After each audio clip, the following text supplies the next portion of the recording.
Hi, and welcome to another episode of Spotlight On. I'm Brendan Lowe with the Camden City School District. Today, we're taking a look at attendance, and we're joined today by a number of folks who spend their time making sure that students are in school every day and learning as much as possible. We're joined today by a number of guests, so we'll give them a chance to introduce themselves, and then we'll open it up for questions. First of all, thank you for being here, and we'll start right here with introductions. Camaline Nathaniel, Attendance Coordinator. Sloan, Attendance Officer. There we go. Amelia Wise, Dropout Prevention Officer. Patricia Griffin, Attendance Officer. Okay, great. Thank you very much for being here. Thanks for having us. Thank you. We'll start over here with Camaline. Can you tell us just a little bit about the department overall? You have a number of folks who are on your team, and what is kind of your charge, your mission as a team? Overall, we have 18 attendance officers and 3 dropout prevention officers. Our overall goal for the department is to simply increase attendance and to decrease dropout. We work diligently in regards to monitoring students' attendance. We try to work diligently with the school. Our reports come from the Genesis reports, so we're able to monitor and track those students that are truant and have a great number of absences. Mm-hmm. And so students miss school, all the time. You might have a doctor's appointment or you catch a cold or whatever. When does a student and their attendance issues become a matter for your team to take on? 10 days considers a student truant. Okay. Once his child has missed a total of 10 days, they are eligible to be referred to court in regards to their days of unexcused absences. I'm encouraging those families and students when they are missing or they have to be away from school to make sure that they bring their doctor's notes in, to make sure that they communicate, the days that they are out, because once they reach 10 days, they are by law eligible to be referred to court 10 days. Got it. That's important to know. Yes. Yeah, absolutely. So I want to come back to the court piece, but let's start by, you said that you have attendance officers and dropout prevention officers on your team. We also have them represented here today. Yes. Can you tell us a little bit about how the responsibilities are different, and then we'll ask each of you to talk about what your own kind of day in the life looks like. A dropout prevention officer is more focused on dropout prevention. They do more of a clinical counseling follow-up piece. They're the ones that will connect families to resources and to other support services within the school district, like school-based youth services. They make referrals to youth forum programs, and we're working on other resources that they can refer to, but they will be the ones to work with the families, the parents, in regards to getting them counseling and just trying to figure out what is the root to the attendance issue. And they are the ones that will more likely set up the conferences and do the mediation and advocate for the families between child study team or guidance counselors and things of that nature. Okay. So they would do more of the, I would say, the clinical piece of it, even though it's not clinical, but it's more of a clinical situation. And the attendance officers are just what they are. They are the officers. They are the ones, they're charged to do quality investigative services. They investigated each child that has a truant issue. They investigate the numbers of absence. They investigate why they are absent. They go out to the homes. You will find truant officers in the school, truant officers in the community. They're knocking on the doors. They're actually patrolling the district for attendance and trying to encourage kids to get back into school. And once they've done their quality investigation by speaking to parents, by following up on the 10-day letter, leaving TOs and things of that nature, after the attendance officers have exhausted all of their resources in trying to understand why this child is absent, then they are able to make a court referral to me, and then I'm the one who files the cases. Got it. Okay. Stephen, can you give us your kind of perspective of kind of doing all of the things that Camaline just described, and tell us what a TO is too?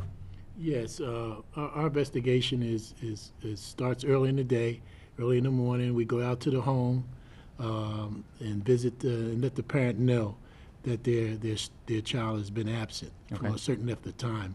But 10 days is the time we usually go out. After 10 days of absence, we usually go out to the home and communicate with the family. We usually visit after the 10 days. If we can't get in contact with the parent, we usually go back out to the home. Okay. We do a number of visits to the home, up to 3 visits. And if we get a parent signature, we communicate that they have to contact the school. After that, then we. You're almost there. After that, if the student doesn't reply, coming to school, or a parent doesn't acknowledge certain things about their absence and everything, then we refer them to the court. Okay. But our job starts early, and we try to be helpful to the parent. We let the parent know that we're there to help them. Yeah. And getting down to the issues that they're reasons why they're out of school. Yeah. Also, we work with the student in trying to find out what's going on with them, and trying to help them, in certain ways, and try to offer them some other programs or things that they might need to help themselves. Yeah. And I'll just ask Patricia if you can kind of elaborate on that. When you spend a lot of your days out and about in the community, knocking on doors, talking with folks, can you give us a sense of what you find? Presumably the reasons that kids are not in school vary, but what's some of what you find when you knock on the door, if you're lucky to get a response? A lot of times it's family emergencies. Could be death in the family, relatives sick, grandparents. And when days accumulate, it throws me if I know that child has never had an attendance issue. Because I know my ones that, quote unquote, have, but when you get one, and then that's when I go out. Because a lot of times the parents, not all parents, so let me get that, not all parents, Sure. but some parents feel as though it's like, that's my business. I want to try, to contain it, to after I explain to them, well, all you have to do is come up to the school, talk to the principal, so we can get everything under wraps. But like I said, a lot of times the parent feels as though maybe the school is being nosy, which we aren't, and that's the part that I have to stress to them, that we're here to help. We're not here to hinder. Right. And then sometimes they may know or not know, like if there's death in the family, all they have to do is just bring in the obituary with the dates. A lot of times if a grandparent is sickly, that child may be under that grandparent's umbrella. So if the grandparent is sick and another relative is in care of the child, then that may be the issue there, because that other relative may not can get the kid to school. Yeah. So, and it's a lot of factors. Yeah. Sometimes it could be a uniform issue. And like I told, like a lot of my parents beginning of the year, down at the board, there's a voucher that they could fill out with the proper identification, where they could get uniforms for their students. And a lot of my schools where parents have students that have grown out of their uniforms, they bring them in. But it's like you have to craft your skill. My skill was crafted through mentors, so then I have to craft the skills to the parents that I deal with. Like, you can send your child to school. We're we're going to take care of it, and the situation will be helped. Right. There's always a solution to the problem. Right, right. But if you don't know there's a solution to the problem, Right. then you may or Right. you may not That's important. do anything about it. So Right. it's a lot of factors. Like Yeah. we said in the meeting before, a lot of times you see a child with 10 days. It doesn't necessarily mean that the child is truant. I don't know what's going on until I knock on that door. Exactly. That's where you guys come in I to don't learn a know little bit more because about each situation. Sometimes the parent may call up and say, I have an emergency. Child will not be in school, but he will return. And then the principal, myself, the attendance clerk will make a notation. If that day that Childs is supposed to come back, Childs is not there, I'm going to give Childs a day. But if Childs is not there, then I got to go out. Right. It's like, we knew it was an emergency, but maybe that emergency done escalated into a snowball. Right. Right. And then, So- yeah, you guys go out and investigate. Then we Right. go out. So like I Right. said, a lot of times the child may not be truant. It's just something that is going Right. on. So certainly a complicated situation, Yes, and it's- maybe one that's kind of personal, depending on a case-by-case basis. Yeah, and with elementary, it's a lot different than middle school and high school, because basically, middle school and high school students can fend for their selves. Little people Right. maybe just to a certain extent if they have, say, a older sibling. But if they're the older sibling, then Right. it's a whole different ballgame. Right, right, certainly. And so, Amelia, I want to turn to you from the dropout prevention officer side.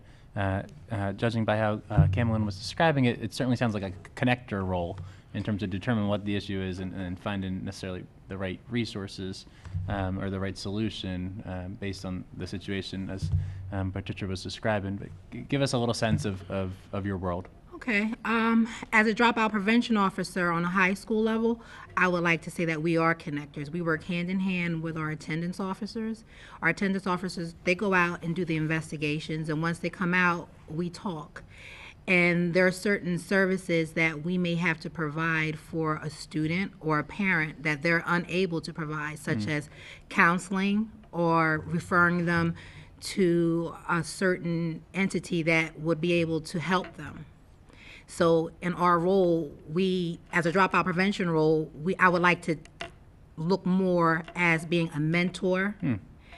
And also, I call myself a cheerleader, because at the end of the day, we're called dropout prevention officers. We're that student's cheerleader, because we want to make sure that they navigate through the system and graduate, because that's our ultimate goal, graduation. Sure. So we're here to mentor them, help them, and also advocate for the parents, because every school is built different. Every school has their own structure and different rules.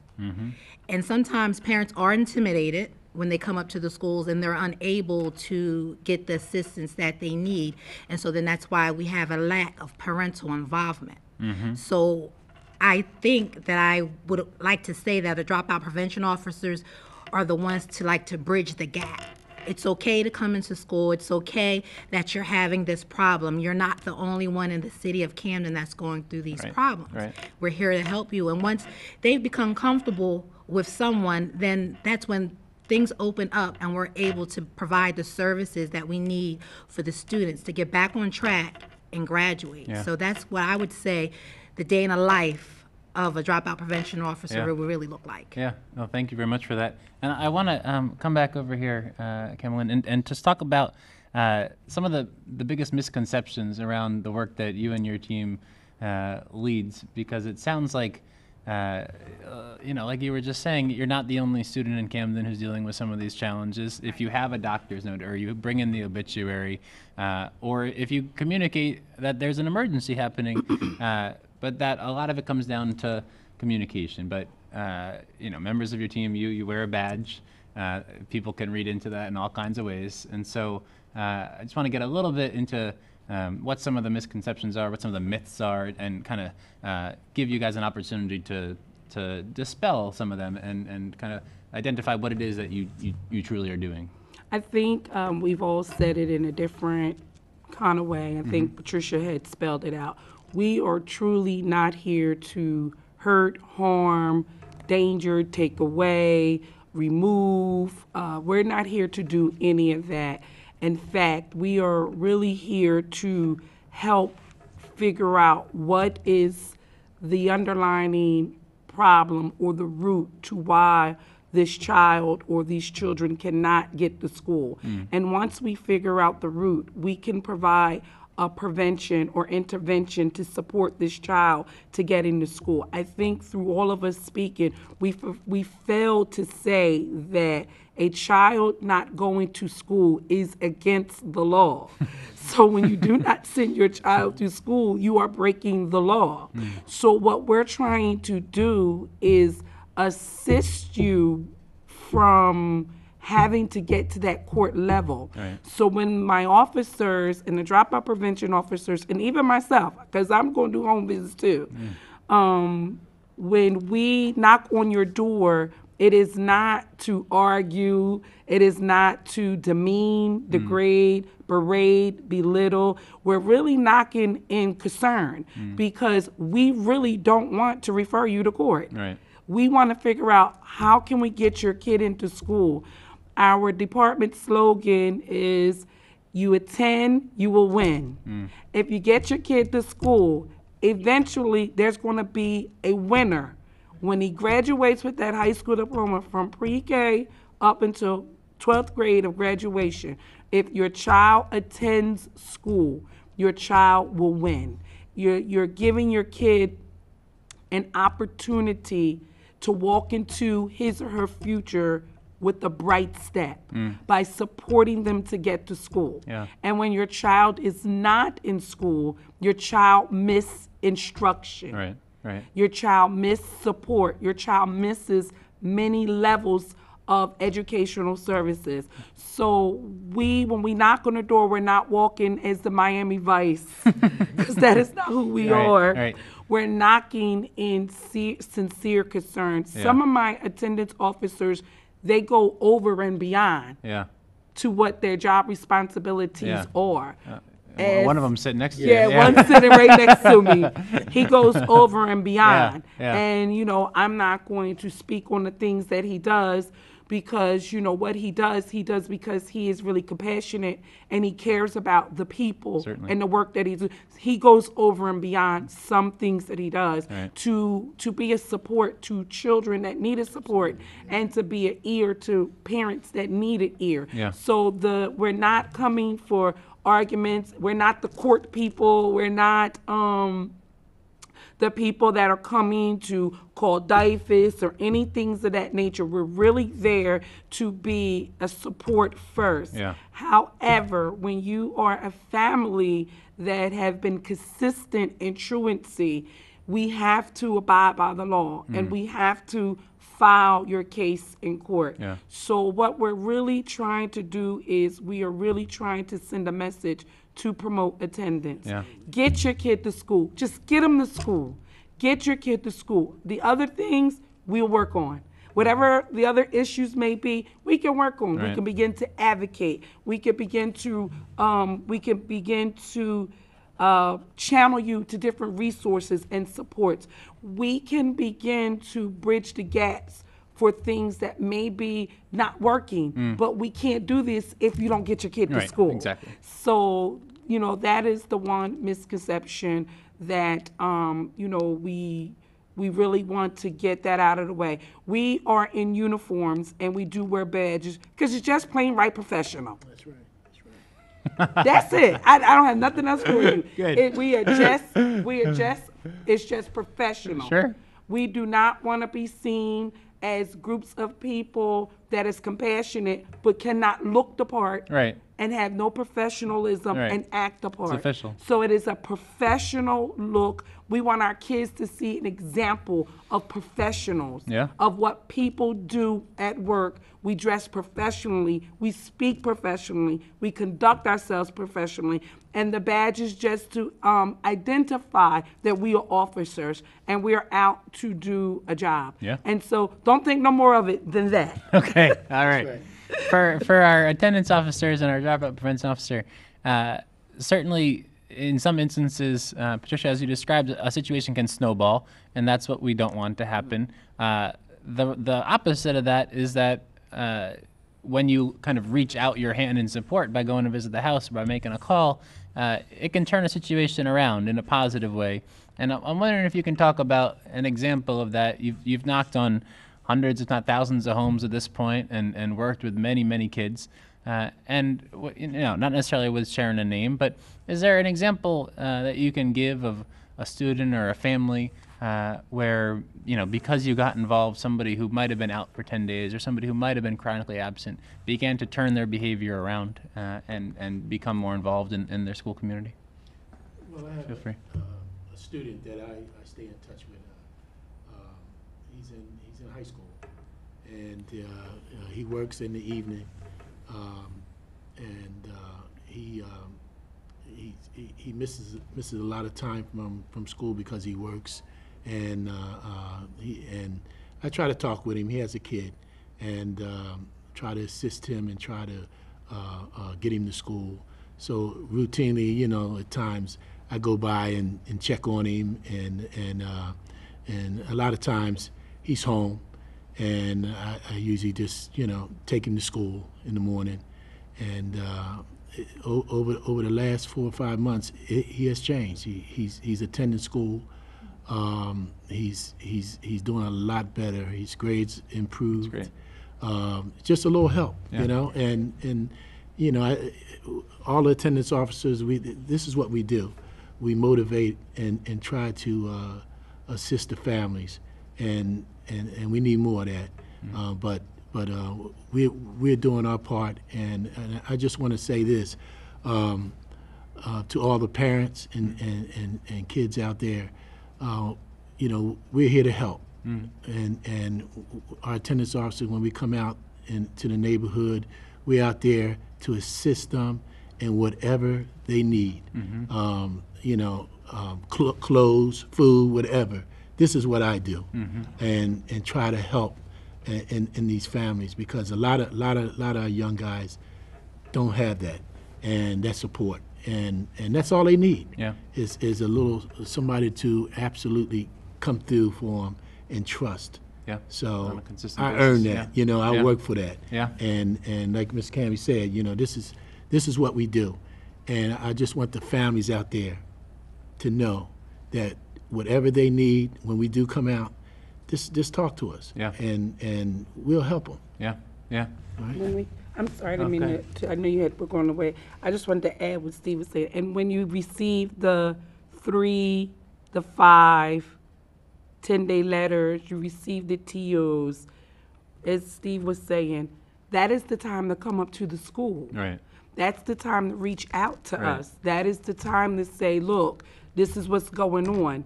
Do not wait till we file for court, because that's what happens. Right. Many of them say, you didn't come, I didn't get nothing, no one told me, da, da, da, on and on and on, with they didn't know that their child was out. But that is not the case, because we keep documentation to verify that we have been to that home, also with the letters. So when Steve is saying, if there is a need or there's some things going on, when you get those 3, 5, 10-day letters, that's when you tell us. Right. Tell us before that, little bit because more once proactive. it gets filed in court, it's out of our hands. We really have nothing to do with it at that time. Yeah. You would just have to meet us at court. Once it's in court, you have to show up in court, and we'll deal with the issue on the court level Yeah. before the judge. But your opportunity to say what the issue is at the time when the attendance officer knocks on the door or when you receive that letter. Make sure that you reach out so that we can prevent it from even getting to the court level. Because we don't want to go to court. Right. We don't want to take you to Right. court. But we have to if these issues are not rectified. Right. And Amelia and Patricia, do you have another example where a case might have been kind of headed to down that road where you might be headed to court, but then you saw some positive change with a student or with a family? Yes.